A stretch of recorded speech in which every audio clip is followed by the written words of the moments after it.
So you're considering building a sim rig. First of all, congratulations. It's a lot of fun.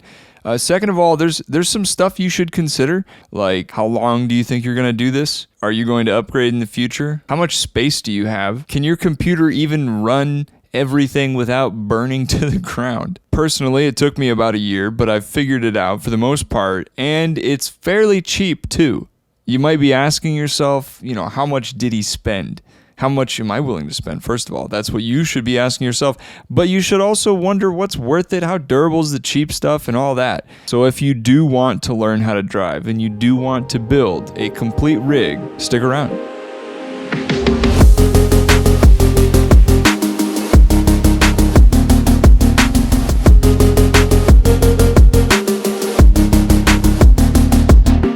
So in 2022, I started to get super deep into a lot of different kinds of racing. And when Black Friday came around, I saw the Logitech for sale, I think for $200 or so, and I decided to get it.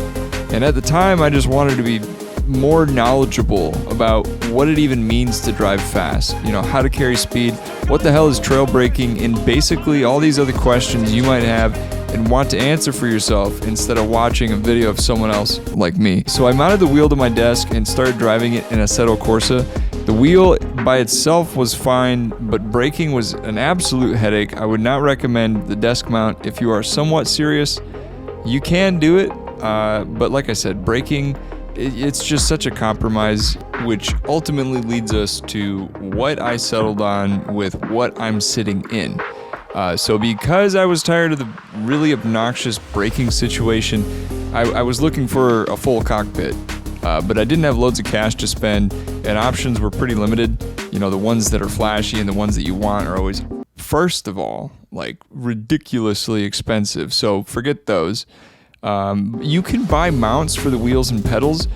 They don't come with a seat, and I opted against this because consistency and driving position would have been a major compromise while learning to drive, at least in my opinion. I eventually stumbled on to the Challenger rig from Next Level Racing, and this is not sponsored. The interesting thing about this rig is the base of it all and the thing where the pedals go.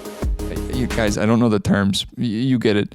That's all for just mounting the wheel and pedals. And what they did was they connected a seat to that and then also a TV stand.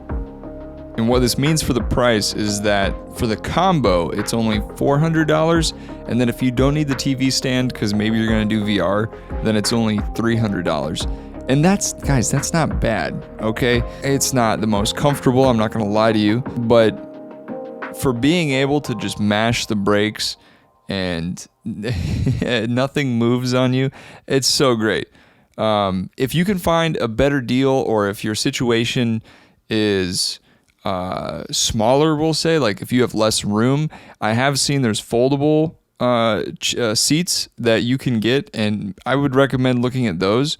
So far, the rig is sitting at, let's see, we got $200 for the steering wheel and pedals, $400 for the seat and the TV stand. And then I also have the shifter you saw. So that's the Logitech shifter, and it is completely optional. I do drive a manual, and so it felt right to get the shifter to go with the wheel. To be honest, it's not the best feeling.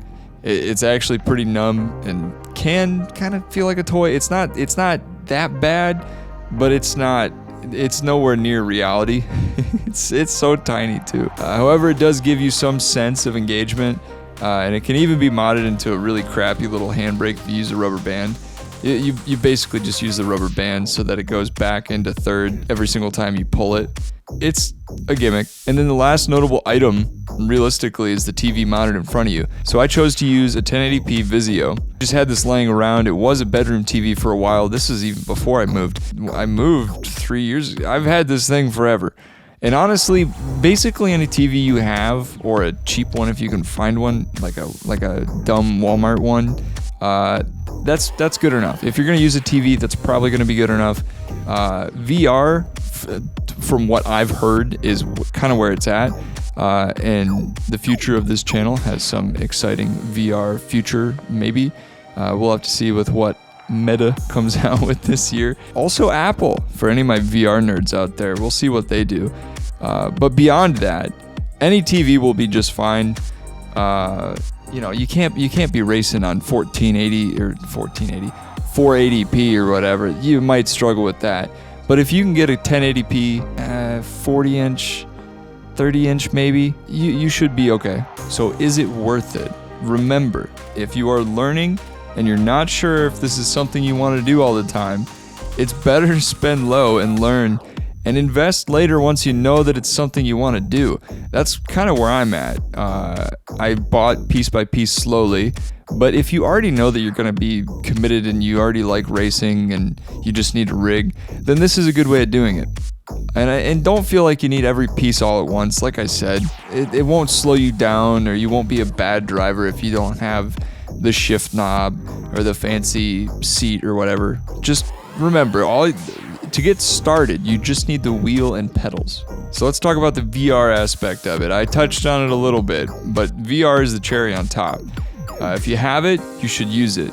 Nothing can replace it, really, at least in terms of learning and using what you've learned in real life, in my opinion. Immersion and focus those are very important, especially if you feel like you're actually sitting in the car. That immersion and the focus is great. Hopefully that helped answer any questions, and this is what I have made over about a year or so of sim racing. If you want to see how durable it is, check out my last video where I tried racing backwards like the Dutch did in the 80s, and subscribe so you don't miss next week's video. New videos are out every Friday. I'll see you then.